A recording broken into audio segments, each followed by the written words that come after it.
Welcome to Success Drips Clues. This podcast is all about leveling up your mindset, your opportunities, and your life.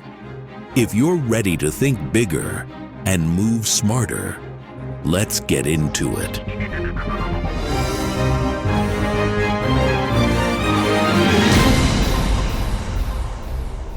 Change your thoughts, change your life. Everyone knows that one person who never seems to run out of things to complain about. Even when something good happens, they somehow find a way to suck the air out of the room. It's always about them, me, mine, and more. And when they get their way, nothing changes, at least not about them. They remain the same joyless observer of life, watching the fun instead of having it or creating it. And if they do manage to enjoy something, it's usually at someone else's expense. They thrive on cutting others down, absent-mindedly judging. They're the ones holding up the wall waiting for you to come off the dance floor so they can lean in and tell you how badly that one poorly dressed person dances. As soon as someone shares a success, they hijack the moment, pulling the conversation back to themselves. There's no sharing in the joy or appreciation for what's important. Instead, they whisper their judgment, poisoning the atmosphere, one quiet complaint at a time. Can't think of this person? Maybe it's you. Take a look at your life. Really look. Do the people you spend time with answer your calls because they want to, or because they have no one else to talk to? Do you admire the people you hang with, or are you just bonded by misery and shared negativity? Have you been stuck for too long, waiting on a break, a promotion, an opportunity, or that win that always feels just out of reach?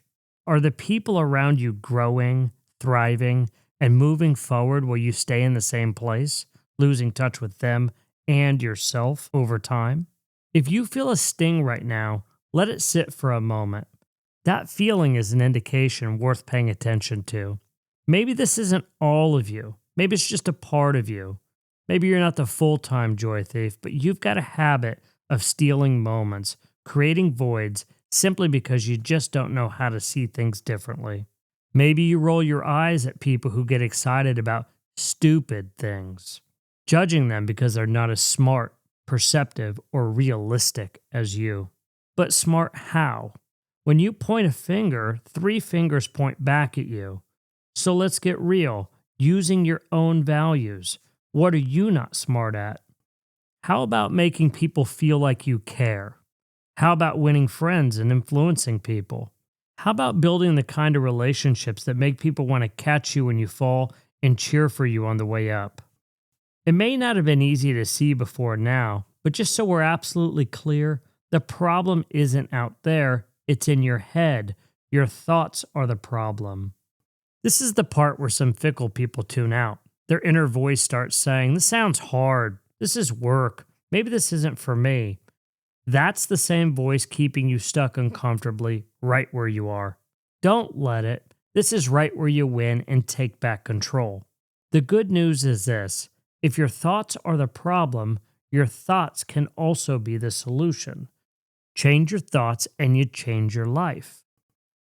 Awareness of your own thoughts, or the ability to step back and observe your thinking, isn't just a skill. It's the foundation for intentional growth. This process, known as metacognition, is the act of thinking about your thoughts. It's like holding a mirror up to your mind and asking, what's really going on here? Metacognition gives you the power to monitor, question, and reprogram your thinking. It helps you catch yourself when an old toxic thought creeps in. It's how you pause before reacting so you can respond in a way that aligns with who you want to become. You want to test your awareness? Try this. The next time you feel frustrated or angry, stop and ask yourself, what's the story I'm telling myself right now? Is it true? Is it helpful? The simple act of self-reflection breaks the automatic loop of negativity and gives you a chance to rewrite it. Metacognition isn't about beating yourself up for every bad thought. It's about catching those thoughts before they spiral. When you practice metacognition, you build the mental muscles needed to monitor, repair, and replace the ideas that no longer serve you. Over time, this practice creates space for better, healthier thoughts that take root, transforming not just how you think, but how you live. The first time you retire a bad idea with a better one, something strange happens. Your brain has to reconcile the fact that you lived and believed that bad thought for so long without realizing just how bad it sucked. What else in your life might be that way? That realization is uncomfortable, but it's necessary. When you start seeing how old ways of thinking held you back, you unlock a powerful opportunity, the chance to replace them with better ones. Once you've experienced that levity of freeing those impinged wings, you'll never allow yourself to go back to where you have come from. Start actively monitoring your thoughts. Don't miss the chance to course correct and replace the bad ones as they show up. Gratitude isn't just a trendy hashtag. It's the awareness of what it might be like to live without what you have. Think about that. What would it feel like if everything you've been taking for granted, the people, the opportunities, the gifts, they just suddenly disappeared? No matter the darkness, the guy with 4 toes can be grateful he still has a foot. The overworked server, behind on promises to their family, can still be grateful they have work when so many others don't. The person who once took their time and relationships for granted can still be grateful for the chance to make things right as they still have at least one more day. No matter where you are in your life, if you apply yourself with integrity, even just some integrity, you can find yourself something to be grateful for. Find all you can. Here's a personal story. I once heard someone describe paying a supercar's worth in taxes as a good problem. I thought I was going to puke. I was broke and they were rich. For everything I thought that they weren't, the idea of seeing that as a blessing instead of a burden felt like I was being cheated out of something. How could someone think like that? That moment stuck with me. I thought, what if the only difference between us is how we think? How could I test this to know if it's true? So I set a trap for myself. If I wake up, which I had every day before, and my feet hit the ground, also true for every day, then I'll think of all the things I'm grateful for on my way to the shower, which I did every morning. At first, the list was lean. Warm water was an easy thing to be aware of. But over time, my gratitude grew, and within 30 days, my life was completely and truly unrecognizable. Choosing to inventory the good things in your life every single day is a higher conscious way of living. At first, it's just an ember, but soon it becomes an inferno. The more you practice, the more it actually rewires your mind, reshapes your perspective, and changes your life. Once you start changing your thoughts, you'll need to build habits to keep that light growing. One of the most powerful practices is doing good for others without expecting anything in return. Be kind, even when there's no obvious benefit to you. Call someone by their name, look them in the eye, and ask how their day's going, and actually listen. When you add kindness to someone else's life, something shifts inside of you. Slowly but undeniably, you'll notice things aren't like they were before. Everything feels different. Everything is different, all because you are different. We don't see the world the way it is. We see the world the way we are. That's a quote by Anais Nin. It's really pretty straightforward. If you want to change the world you see, start with the one doing the seeing. You.